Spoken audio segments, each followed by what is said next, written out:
ایک بچہ آیا نا اپنی ماں کے لیے لباس لینے کے لیے، اور پہلے وہ گیا اپنے چچا کے پاس، اس کی ماں بیوہ تھی اور اس کا لباس پھٹ گیا تھا، اور وہ اپنے چچا کے پاس گیا تو اس نے دتکار دیا۔ اللہ اکبر۔ فذالک الذی یدعو الیتیم، یدعو الیتیم، یہ قرآن نے بتایا ہے کہ یہ وہ بد نصیب لوگ ہیں جو یتیموں کو دھکے دیا کرتے ہیں۔ تو وہ ماں نے اس کو روکا تھا، بیٹا نہ جانا، تاریخ خیرب پڑھیں، ماں نے کہا تھا بیٹا نہ جانا، لیکن اس نے کہا کہ تیرے بدن کے اوپر جو لباس ہے وہ بھی پھٹ گیا ہے اور جگہ جگہ سے جسم جھلک رہا ہے، تو میں اپنے چچا سے آپ کے لیے لباس لے کے آتا ہوں۔ پھر جو رویہ اس نے اختیار کیا تو واپس روتا ہوا آ رہا تھا، تو کسی نے راستے نے پوچھا کہ کیا ماجرا ہوا؟ اس نے کہا چچا کے پاس گیا تھا ماں کے لیے لباس لینے، اس نے تو لا کے بھیج دیا۔ اللہ اکبر۔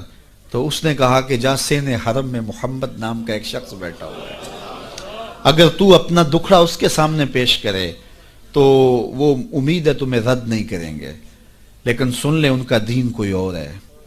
اللہ اکبر۔ اپنے ماں کے پاس آیا تو ماں کو کہا کہ چچا نے تو لا کے بھیج دیا، لیکن آپ کی حالت مجھ سے دیکھی نہیں جا رہی۔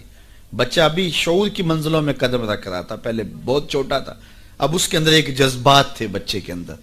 تو ماں نے کہا کہ بیٹا نہیں، ان کے پاس نہیں جانا، سنا ہے کہ وہ جو ان سے ملے دین دھرم چھین لیتے ہیں اس کا۔ اللہ اکبر۔ تو حضور علیہ الصلوۃ والسلام کے پاس جانے سے ماں روکنے لگی، لیکن بچے نے کہا کہ امی میں پکا رہوں گا، بتوں کا وفادار رہوں گا، تم اس ٹینشن کو، اس پریشانی کو چھوڑ دو۔ اور حضور کی خدمت میں حاضر ہوا۔ حضور صحن حرم میں چادر اوڑے بیٹھے ہوئے تھے، اور جا کے کہنے لگا میں پہلے بات آپ سے کر لیتا ہوں، آپ کا دین میں نے قبول نہیں کرنا۔ حضور مسکرا کے بولے بیٹا بتاؤ کس لیے آئے ہو؟ کہا میری ماں بے لباس ہے، میں آپ سے لباس لینے آیا۔ حضور نے چادر رحمت اتار کے اس کے کندھوں پہ ڈالی۔ اللہ اکبر۔ وہ واپس آ گیا اور ماں پر حضور کی چادر اڑائی۔ اللہ اکبر۔